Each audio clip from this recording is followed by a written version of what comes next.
Amados, abra comigo em 1 Reis, capítulo 19, no verso 9. No verso 9 até o 18. É um trecho que é bastante conhecido, mas eu quero que a gente entenda um pouquinho o contexto, que diz assim, acerca de Elias, tá? Elias, só para contextualizar, ele havia um rei que foi o pior rei de Israel, Acabe. Esse rei, ele tinha uma mulher terrível, e era um rei fraco. Acabe era um rei que ele se permitia ser governado por sua mulher, a ponto de ele querer comprar um campo, o dono não quis vender o campo para o rei, é direito dele, o campo é dele, e ele voltou triste para casa, todo tristonho, e a mulher Jezabel olhou para o rei, por que o rei está assim? Tu quis comprar o campo, não quis me vender. E ela simplesmente mandou matar o homem lá e deu o campo para o marido. E assim era a Jezabel, e Acabe era um filhão mimado, manipulado por sua mulher. E havia o profeta Elias, um homem de Deus no seu tempo, que denunciava toda essa situação, denunciava toda a idolatria a Baal, que o rei Acabe permitiu que Israel de Deus pudesse estar adorando o Deus Baal. E havia uma grande corrupção no meio do povo, uma grande corrupção no meio dos sacerdotes, uma grande corrupção no meio do rei. E acontece que depois de um tempo de seca, que não é o caso aqui, mas o Senhor foi trazendo juízo contra Israel, Acabe manda chamar os profetas de Baal, e mais 400 profetas de Baal e 400 profetas de um outro Deus lá, 800 profetas, e fez um desafio. Esse desafio para mostrar ao povo, que o povo, por incrível que pareça, estava confuso. Quem é o nosso Deus? É o Deus de Israel, de Abraão, de Isaac e Jacó? Ou é o Deus Baal? Porque eles estavam adorando outro Deus. Então ele levanta esse desafio para saber qual é o Deus verdadeiro. Então estavam todos os profetas e foi feita uma proposta da parte do profeta Elias. Ele propôs o seguinte: vamos levantar um altar, e vai preparar o altar com o holocausto, tudo certinho, mas ninguém vai colocar fogo. Ninguém vai colocar fogo no altar. Nós vamos orar ao Deus. Vocês vão orar a Baal, vão clamar a Baal, e eu vou orar ao Deus de Israel. E o Deus que responder com fogo, esse é o Deus verdadeiro. Ninguém vai colocar fogo. Então aceitaram o desafio, e os profetas começaram a clamar ao Deus Baal, começaram a se autoflagelar, começaram a gritar e aquela coisa. O profeta até aproveitou a oportunidade e disse assim: olha, grita mais alto, quem sabe Baal está ocupado, fala mais alto aí, faça aí mais barulho. E nada de responder com fogo, até que cansados e desanimados, ou seja, abriram mão disso. Então o profeta foi orar, e antes de orar ele pediu que trouxesse água. Lembra que estava seca, a água naquele tempo não era fácil, era longe, mas ele pediu que derramasse água sobre o holocausto, sobre o altar, e cavou um sulco, um canal em volta, que encheu o canal de água. Então, de tão encharcado que estava, e ele orou ao Deus verdadeiro, e prontamente veio do céu uma labareda de fogo que secou a água e consumiu o altar. Então o povo inflamou com aquela situação toda. Ele mandou matar os profetas de Baal, porque não pode ter isso no meio de Israel. E quando e houve injustiça nesse sentido. Quando a Jezabel soube que ele havia feito isso com os profetas de Baal, ela disse: que os deuses derramem da sua ira sobre mim, se amanhã até essa hora eu não tiver morto.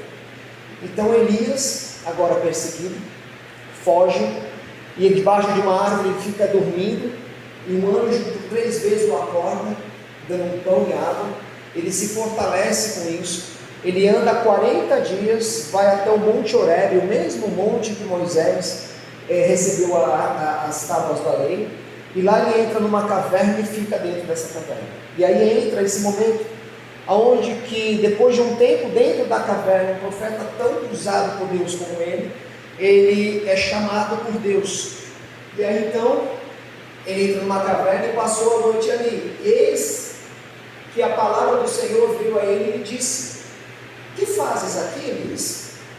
E ele disse: tenho sido muito zeloso pelo Senhor, Deus dos exércitos, porque os filhos de Israel deixaram a tua aliança, derrubaram os teus altares, e mataram os teus profetas à espada, e só eu fiquei, e buscam a minha vida para me atirarem. E Deus lhe disse: sai para fora, e põe-te neste monte perante o Senhor. E eis que o Senhor, passava o Senhor, como também um grande e forte vento que fendia os montes e quebrava as penhas diante do Senhor. Porém o Senhor não estava no vento. E depois do vento um terremoto. Também o Senhor não estava no terremoto. E depois do terremoto um fogo. Porém também o Senhor não estava no fogo.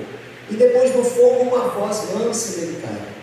E sucedeu que ouvindo a Elias, envolveu o seu rosto na sua capa, e saiu para fora, e pôs-se à entrada da caverna. E eis que veio a ele uma voz que dizia: que fazes aqui, Elias?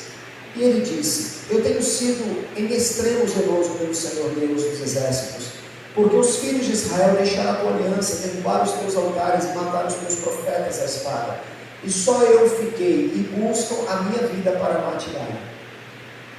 E o Senhor lhe disse: vai, volta pelo teu caminho para o deserto de Damasco, e, chegando lá, unge a Azael, rei sobre a Síria. Também a Jeú, filho de Nimsi, ungirás rei de Israel. E também a Eliseu, filho de Zafate, de Abel-Meolá, ungirás profeta em teu lugar. E há de ser que o que escapar da espada de Azael, matá-lo-á Jeú, e o que escapar da espada de Jeú, matá-lo-á Eliseu. Até aí tá bom. O que é interessante nisso é que o que acontece com Eliseu representa muito o que acontece em nossas vidas nos dias de hoje. Presta muita atenção. O Senhor apareceu a nós como apareceu a ele. O Senhor falou conosco. Estamos aqui porque houve um chamado de Deus a nós. O Senhor apareceu a nós como apareceu a Moisés, como apareceu a Pedro, como apareceu a Paulo, como apareceu a Samuel, como apareceu a Elias. E um dia nós entramos na igreja, um dia alguém falou conosco sobre Jesus, e não era a pessoa falando, era Jesus falando. E aquele encontro mudou a nossa história. Quantas pessoas não vão à igreja e quando eles acordam estão na frente chorando, entregando as suas vidas ao Senhor? Quantas pessoas elas estão, sabe, tem testemunhos desses, de encontros que transformaram a sua história. Não foi uma pregação de um pregador tal. Às vezes o pregador não tem nem expressividade, às vezes nem na igreja mas aquele momento transformou a sua vida. Então nós somos pessoas que tivemos um encontro com o Senhor, e todo encontro com o Senhor existe por trás um propósito, existe por trás uma missão delegada, um sonho de Deus compartilhado a nós. Sabe o que é missão? É Deus compartilhar o sonho dele a você. Tem pessoas que o coração arde por um bairro, ou por uma determinada classe de pessoas, ou por um país. É porque Deus escolheu essa pessoa para compartilhar o que está no coração dele acerca dessas situações. Hudson Taylor foi para a China, ele se dedicou à China, pregou o evangelho na China, desamparado, às vezes sem apoio, porque Deus aprove a ele chamar Hudson Taylor e dizer: olha, meu coração arde pela China, você aceita receber aquilo que está no meu coração, Hudson Taylor? Ele: amém. E aquilo começou agora a arder no homem, arder na pessoa, e ela então vai e cumpre e sofre as situações, e enfrenta os desafios. O próprio apóstolo Paulo, a gente vê isso. Ele fala em naufrágios, em jejuns, em lutas, em orações, em apedrejamentos, em prisões, em escárnio. Ele fala: não importa, eu quero pregar o evangelho, eu fui enviado para os gentios, ai de mim se não pregar o evangelho. É por esse motivo que quando Paulo ele estava a caminho de Damasco, o mesmo caminho do deserto aqui que Deus mandou Elias voltar, ele viu uma luz que cegou os seus olhos. E ele fala: quem é, Senhor? Eu sou Jesus a quem tu persegues. Vai agora para a casa de fulano e fica lá. E Paulo então vai cego, sem poder enxergar, para a casa de um homem de Deus. Quando Deus apareceu para Ananias, apareceu para ele e falou assim: olha, recebe Paulo. Não, Paulo é um perseguidor da igreja, como é que eu vou receber ele na minha casa? Aí o Senhor responde: eu quero que você entenda. O Senhor fala para ele: não se perturbe, fique calmo, porque Paulo para mim é um vaso escolhido, e eu vou mostrar para ele o quanto ele deve padecer por amor do meu nome. O que Deus estava falando não é que Deus quer que você padeça. É porque a missão que você vai receber dele tem as suas batalhas e lutas, tem os seus desafios, e você vai padecer pela missão, mas é pelo nome do Senhor, é por algo maior, é por algo mais magnífico. Acontece que o profeta, um homem que Deus usou para julgar um povo idólatra, ele faz justiça no meio do povo, ele resgata um povo duvidoso, a quem é o Deus verdadeiro, trazendo fogo do céu, o Senhor confirmando a presença dele na vida do profeta Eliseu. Mas quando Jezabel, a rainha, ela se coloca como alguém que teria um único propósito na vida, de matar o profeta, e é interessante que o povo não ficou do lado do profeta, o povo recuou de novo, porque o profeta fugiu. O povo não disse, não, Jezabel, você não vai fazer isso. Todos tinham medo, e o profeta agora foge.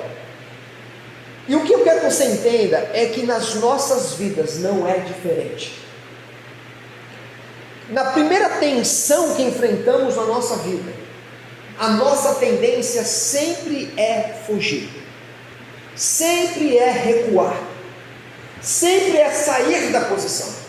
O problema de sair da posição é que você perde o que você conquistou. O problema de você recuar é que você perde os passos que deu. Por isso que a Bíblia fala de que a única coisa que você deve fugir da sua vida é da tentação, da aparência do mal. Fugir dos teus desejos, não tente lutar, quem tentou perdeu. Mas até mesmo o diabo, a Bíblia não manda fugir. Ele fala, se o diabo vier, não fuja, resista. Resista o diabo e ele fugirá de vós. Nós temos que fugir dos sentimentos errados, dos desejos errados, dos caminhos mais fáceis. É isso que nós devemos fugir.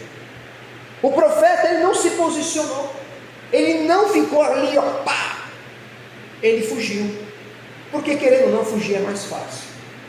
Quando Adão pecou e Deus chamou o nome de Adão, ele fugiu. Fugir é mais fácil do que dizer errei. Fugir é mais fácil do que dizer Senhor, me perdoa. Você vê também Moisés, quando Deus apareceu para Moisés, Moisés fez de tudo para fugir da missão. Envia outro, Senhor. Envia outro, Senhor. Envia outro, Senhor. Quem sou eu, Senhor? Eu sou gago, eu sou com a tua boca, Moisés. A insistência de Moisés de fugir da missão fez com que nascesse Arão. Arão não estava no plano inicial de Deus. Arão foi colocado por Deus para ser a boca de Moisés diante de Faraó. Moisés se sentia tão incapaz, que não conseguia, eu não vou conseguir falar com Faraó, eu não sei falar. Aí Deus falou, onde está o teu irmão Arão? Arão era um homem que era mais articulado, falava melhor, então ele será com a tua boca.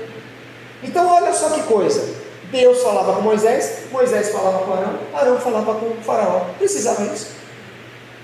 Mas é mais fácil você olhar para os teus defeitos, para as tuas limitações, do que para aquilo que Deus está te dando.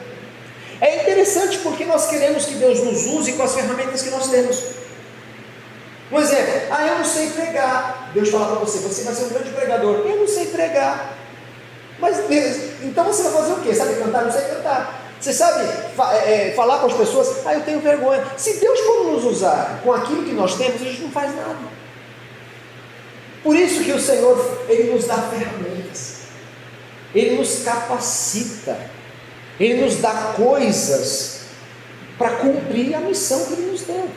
Então quem não pregava agora prega, quem não cantava agora canta, quem não orava agora ora, quem teve dúvida, medo, agora não tem mais medo. Lembra de Pedro? Senhor Jesus, eu vou contigo até a morte. Na hora que teve a chance, negou Jesus. Mas lá no Pentecoste, quando o Espírito Santo foi derramado sobre ele, e o Espírito Santo é poder de Deus, Pedro recebeu uma capacitação dos céus. E de repente Pedro pregou para uma multidão, 3.000 almas se converteram, e dali para frente Pedro foi preso. É você que estava pregando lá em cima? Sou eu, sim. Eu só neguei uma vez na minha vida, foi lá atrás, agora não nego mais não. Você vai preso? Pode ir. E Pedro e João na prisão, preso, as prisões se abrem automaticamente, eles saem pela porta da frente. Porque o Senhor, quando Ele te envia, Ele te capacita. Não é pelo que você tem nas mãos, é pelo aquilo que Ele vai transformar você. O próprio exemplo de Pedro, inclusive, em Atos, fala que quem é esse letrado para falar essas coisas? Porque Pedro, quando ele foi se defender, falar acerca de Jesus, os homens ficaram impressionados, porque Pedro não era nenhum estudioso. Ele não era um cara teólogo. Ele era uma pessoa que estava simples, um pescador. Mas a sabedoria que ele tinha era uma sabedoria dos céus. Deus usa o não para ser sim, Ele usa o pequeno para confundir o grande. O Senhor, Ele usa. E Ele usa a sua vida, Ele usa a minha vida. Por isso que o grande problema é nós recuarmos.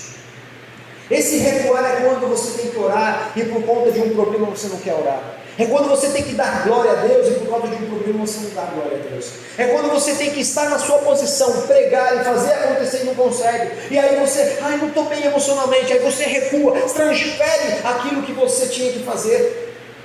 E o que o profeta fez, mas pastor, ele era humano, ele estava cansado. É lógico que nós ficamos cansados, é lógico que nós ficamos tristes, mas por isso que a palavra fala que Davi se fortalecia no Senhor. Nos momentos de nossa fraqueza, Ele é a nossa força. Porque se você só se garante na tua força, então Deus nunca será a tua força, porque você tem força. Ele é a nossa força na fraqueza. Ele é a nossa capacidade quando não há capacidade.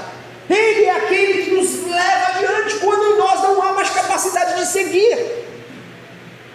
Quantas coisas vêm durante o dia, a manifestação no Brasil, que o Brasil está vivendo, é uma grande confusão, não sabemos do que será do amanhã, mas o que me faz, o que deve te fazer permanecer firme, é a certeza de que o Senhor tem controle de tudo. Eu não vou desfalecer. O profeta fugiu, não fuja. Diga sim ao Senhor. Lembra de Jonas?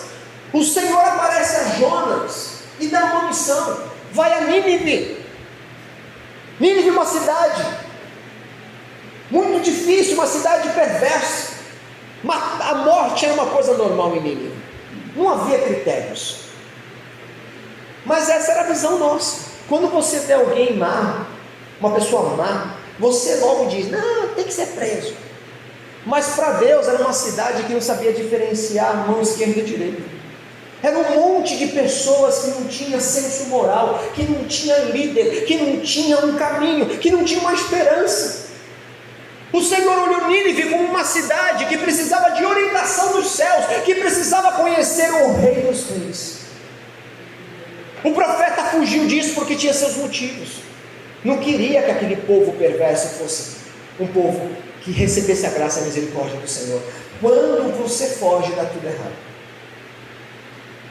Quando Jonas fugiu, pegou um barco, o barco não era para pegar aquele barco, foi no caminho contrário.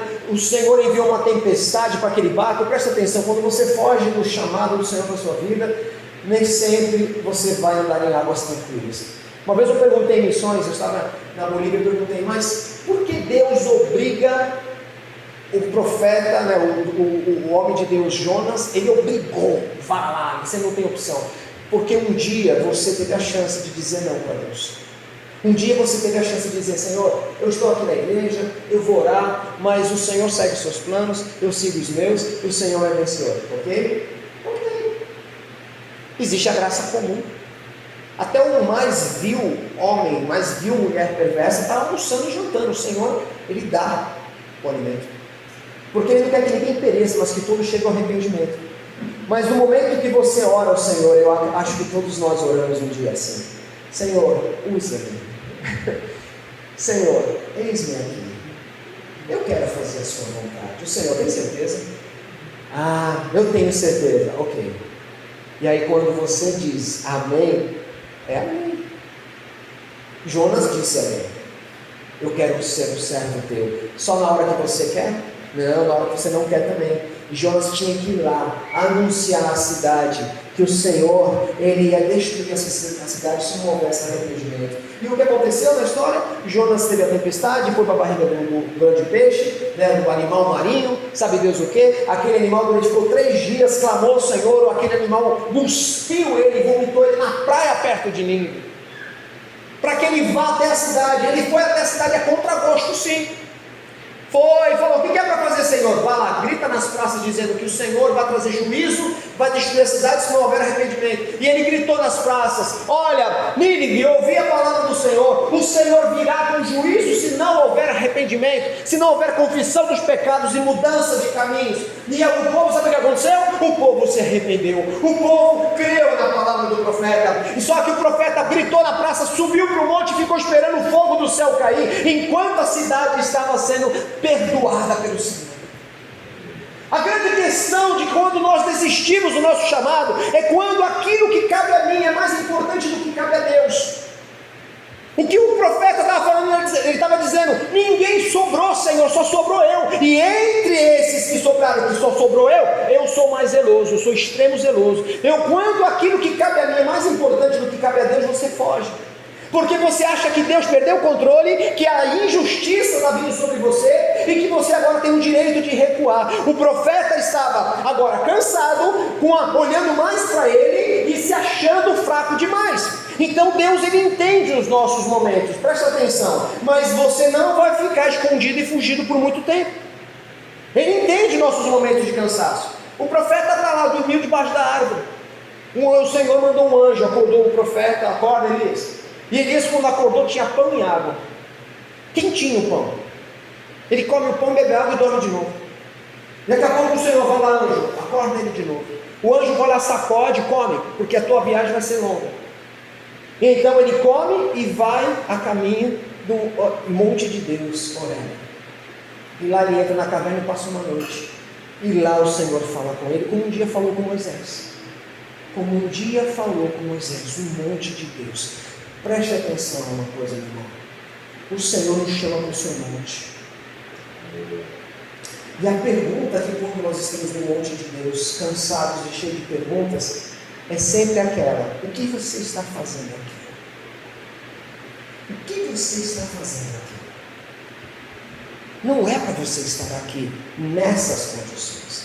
No monte de Deus você tem que estar sempre, mas não acuado. No monte de Deus você deve estar sempre, mas nunca como não ter meta, nunca como não saber onde chegar. O Senhor então fala assim: eu quero falar contigo, vem para fora, sai, Elias. E o que Elias viu? 3 manifestações. Eu acho muito interessante isso. O primeiro, um terremoto. Ele sai da caverna e aquele terremoto estava abalando a terra. E esse terremoto é diante do Senhor, mas Deus não estava no terremoto. E de repente ele vai de novo, havia um vento, mas Deus não estava no vento. E depois teve uma grande chama, um grande incêndio, fogo, Deus não estava no fogo. Mas quando ele viu uma voz suave, quando ele viu um vento calmo, a Bíblia fala que ele cobriu a cabeça. Porque o terremoto, o vento e o fogo, eles não provocaram medo, mas quando vem a palavra suave do Senhor, a gente teme. Porque a gente sabe que não tem que estar ali, a gente sabe que não era para estar ali, mas o Senhor também não vem para te destruir no terremoto, Ele não vem para destruir você no vento e nem no fogo, Ele vem para te aliviar. Então o profeta sai, fala: Senhor, o que está fazendo aqui, Elias? E ele de novo repete: Senhor, só sobrou eu. Não. O Senhor, ele podia falar assim para Elias: Elias, eu sei do teu coração. Eu sei que o teu coração quer que o povo entenda quem sou eu. Eu sei no teu coração que quer que Acabe, o rei que vier, seja um rei justo segundo o meu coração. Eu entendo você. Esse desejo, Eliseu, de você, que você tem, que sofre pelo povo, esse desejo, esse sentimento, essa gana de querer ver a transformação, fui eu que coloquei, Elias. Eu que coloquei esse desejo em você, para que você junto comigo sinta aquilo que eu sinto, para que você ore a mim aquilo que eu quero realizar, porque quando você sente o que Deus sente, você ora exatamente o que Deus quer fazer. E aí Deus, ele te chama e te faz participante do desafio. Então você ora assim: Senhor, abençoa essa rua, esses jovens drogados, Senhor. E o Senhor, é essa oração que eu quero, porque eu vou realizar isso. Por isso que eu abri os teus olhos para olhar esses jovens. E você começa a clamar a Deus como se fosse um desejo seu. Não, é o Senhor colocando o desejo de orar, porque dele é o querer e dele é o efetuar. O desejo de fazer vem dele e a execução do que você faz vem dele. E o profeta, então, o Senhor fala aquilo que você sente, aquilo que, essa dor de você ver que o povo está inseguro e ninguém busca o Senhor mais, fui eu que coloquei em você. Agora volta para o teu caminho, volta para o caminho que você está. Acabou o tempo de desviar o propósito. Volte ao caminho anterior, volte da onde você parou, porque agora é o tempo de seguir para as mudanças. E veja que interessante, quais são as mudanças?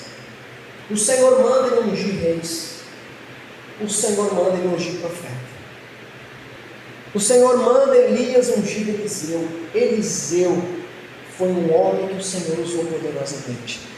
O Senhor estava através dele promovendo profundas mudanças. Não recue, não recue, não fuja do propósito do Senhor.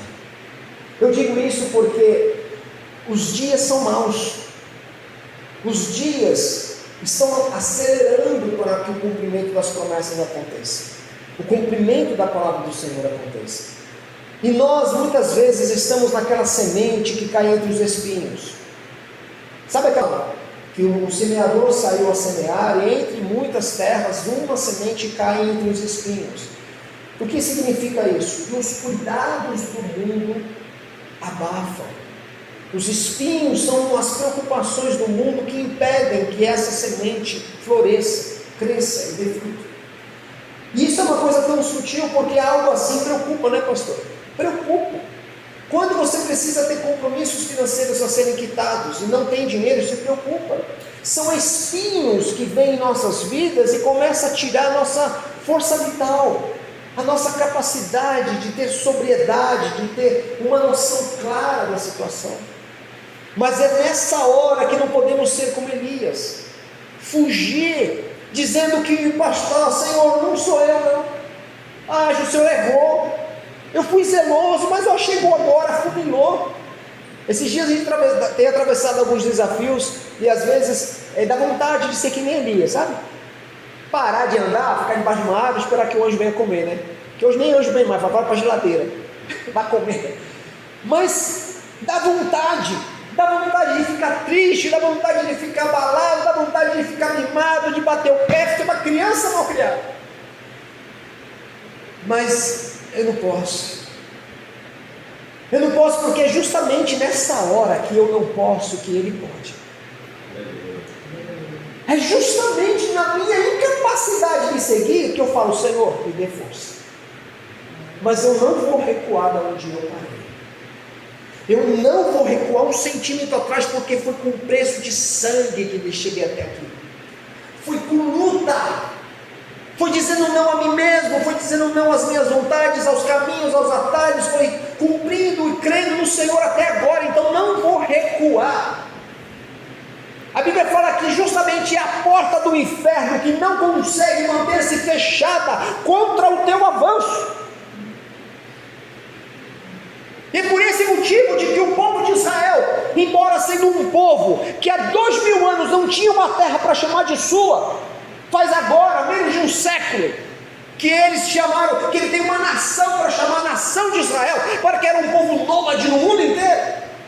Eles se manteram firmes, eles se manteram, sabe, posicionados na sua fé, na sua postura. E a promessa de Deus não é uma promessa que podemos dizer que é falha, porque o Senhor diz que abençoaria este povo, abençoaria esta nação. E Israel é o único país no Oriente que é uma democracia, é o único país no Oriente que tem uma certa igualdade dentro dele, porque os outros países não têm igualdade. É o único país que é florido no meio do deserto, e até mesmo o Mar Morto tem peixes agora.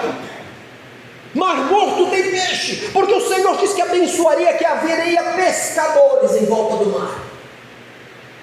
Sabe por quê? Porque eles se posicionaram, eles ficaram firmes, apesar de nossas falhas.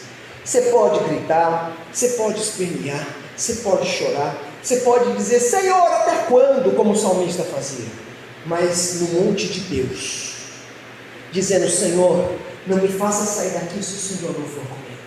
Senhor, me capacite, Senhor, me fortaleça, porque eu vou até o final naquilo que o Senhor colocou em minhas mãos. Essa noite, entenda de que o Senhor, Ele está nos despertando para sermos mais do que meros profissionais deste mundo, do que meras pessoas boas, e devemos ser nessa terra. O Senhor está nos despertando para representá-lo, para glorificá-lo, para poder trazer certeza a um povo incerto. Precisou Elias chegar e dizer: Senhor, derrama fogo. E o povo: tem fogo. Sempre houve fogo, sempre houve glória, a presença sempre foi real, mas era o povo que havia esquecido, e por esquecer quem é o Deus verdadeiro, começou a adorar os deuses falsos. E todo Deus falso, a Bíblia fala que você se equipara a eles, tão vazio quanto são. E aí, quando nós acordamos de manhã, se sentimos um vazio. Já aconteceu com você de acordar de manhã? Parece que tem um buraco no nosso peito, parece que é uma inquietude que não acaba. Ora, vá no monte de Deus: Senhor, esse dia pode ter desafios grandes, mas o Senhor vai à minha frente, vai lutando as minhas lutas e batalhando as minhas batalhas. Eu acho, para concluir, a coisa mais maravilhosa desse texto é que, se você foge do chamado, quando o Senhor te manda: faz isso, você não faz. Quando o Senhor fala: vai, você fica. A gente acha que Ele vai vir com um terremoto, né? A gente acha que Ele vai vir com um vento, com fogo. O profeta, ele até esperava isso. Aí ele olhou: olha o terremoto, é Deus, é Deus. A terra vai abrir aqui que nem a família de Corá. Vou cair aqui na terra, o Senhor vai me engolir porque não mereço. O profeta ficou até olhando assim, e Deus não estava no terremoto, Deus não estava no vento, Deus não estava, sabe, no fogo. Mas quando veio a voz suave, aquele vento suave, ele escondeu o rosto, porque a Bíblia fala lá em Coríntios de que o amor de Cristo nos constrange. A misericórdia é você receber, é você não receber o que merece, é o fogo. A graça é você receber o que não merece. Aí o Senhor fala: o que você está fazendo aqui, profeta? Levanta, volta para o teu caminho, porque através da sua vida vai fazer profundas mudanças. Vai ungir o rei, vai ungir outro rei, e vai ungir o profeta. Eu te digo uma coisa, Elias, é que aquele que não morrer por isso vai morrer por aquilo, aquele que não morrer por isso vai morrer por aquilo, ou seja, todo aquele que não se submeter à vontade vai ser extirpado do reino, e haverá justiça. Essa noite, saia daqui entendendo isso. Saia daqui entendendo de que aonde você trabalha é apenas um pretexto de Deus. É um pretexto. Se nós não tivéssemos um trabalho e caísse uma maná na nossa sala todos os dias, nós talvez nem saímos de casa. Faríamos como os menonitas, né, que construíam as suas casas em volta de uma grande fazenda e ninguém sabe. Aí Jesus não quer isso, Ele quer que nós preguemos o Evangelho. Então Ele te dá um emprego, e aonde você está, o Senhor te usa, o Senhor te capacita, e aqueles indecisos vão ver a glória do Senhor através da sua vida. Amém? Os tempos são maus, o Senhor tem buscado profetas. Fique em pé em nome de Jesus.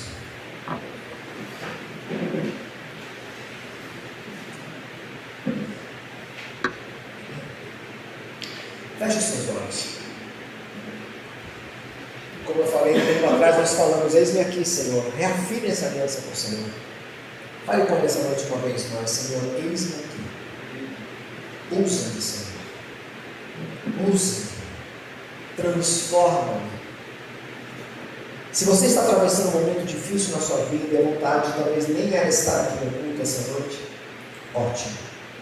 É hoje e agora que você vai orar ao Senhor e dizer: Pai, eu não tenho mais força, mas eu vou na tua força a partir dessa noite.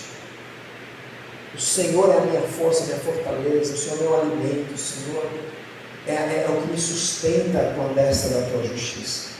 Não me permita esquecer quem tu és, Senhor. Não me permita achar que eu estou desamparado. Não me permita, Senhor, acreditar que o Senhor não é fiel, porque o Senhor é fiel. Essa noite, Deus amado, me sustenta com as tuas mãos. Levanta-me, Senhor Deus, do meu cansaço. Levanta-me, Senhor, da minha pouca fé. Levanta-me, Senhor, para que eu possa ser como tu és, para que eu possa agir como tu ages.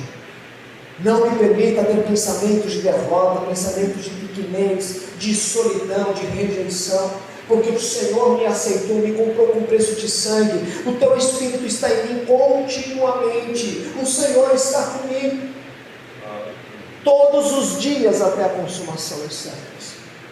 Dê glória a Deus nas tuas prisões, dê glória a Deus nas tuas más notícias. Glorifique ao Senhor no meio da tormenta, porque o Senhor, Ele vai abrir as portas das prisões, Ele vai abrir o mar vermelho, Ele vai fazer os inimigos sair em retirada de diante de ti. Algo novo o Senhor vai fazer na sua vida, mas jamais recue, jamais volte atrás, jamais avance na autoridade do nome do Senhor. Fala: Senhor, coloca uma palavra de louvor nos meus lábios, Senhor. Coloque uma palavra de adoração em meu coração, Pai. Oh Deus amado, me ajude a identificar o que não vem do alto. Me ajude a identificar aquilo que não vem de Ti. E eu quero me encher da Tua palavra, pensar nas coisas do alto, que toda boa dádiva, todo dom perfeito, Senhor, derrame sobre mim, Pai. Senhor Deus, essa noite, Deus, tenha misericórdia de nossas vidas.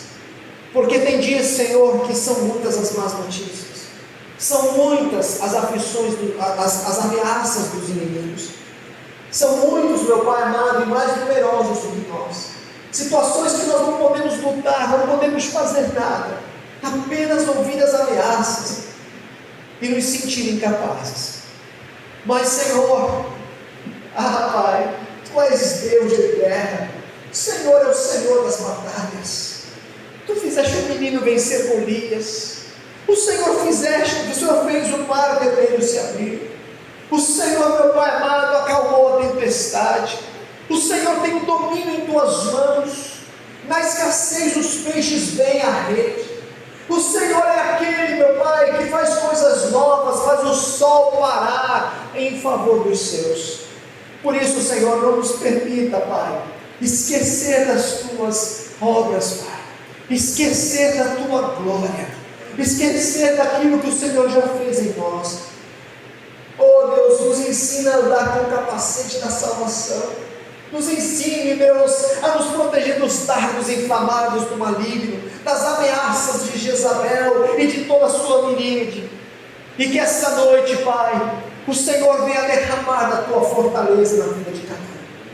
Nós nos levantamos essa noite, Pai, para glorificar o Teu nome e dizer que o Senhor fará e não tardará, porque o que prometeu é fiel para cumprir. Essa noite nos levantamos para dizer que esperamos somente em Ti, Senhor, e não seremos confundidos, não seremos esquecidos, porque o Senhor é um Deus fiel e perfeito é o Teu tempo. Obrigado, Deus, porque o Senhor é a nossa força em tempos difíceis, é o nosso esconderijo nos tempos de aflições, é a nossa fortaleza, é a pedra mais alta. O Senhor, meu Pai amado, é a luz no meio do mar, é aquilo que nos guia e nos leva até o lugar de segurança. Obrigado, Senhor, esta noite por isso, e obrigado meu Pai, pelos ministérios que o Senhor derramou na vida de cada um. Cumpra a Tua vontade em nossas vidas, Senhor, até que o Senhor toque a trombeta e venha resgatar o povo que se chama pelo Teu nome, Senhor. Nós Te louvamos e Te agradecemos na autoridade no nome poderoso do Senhor Jesus. Glória. Amém? Aleluia. Dá uma glória a Deus. Aleluia. Receba essa palavra.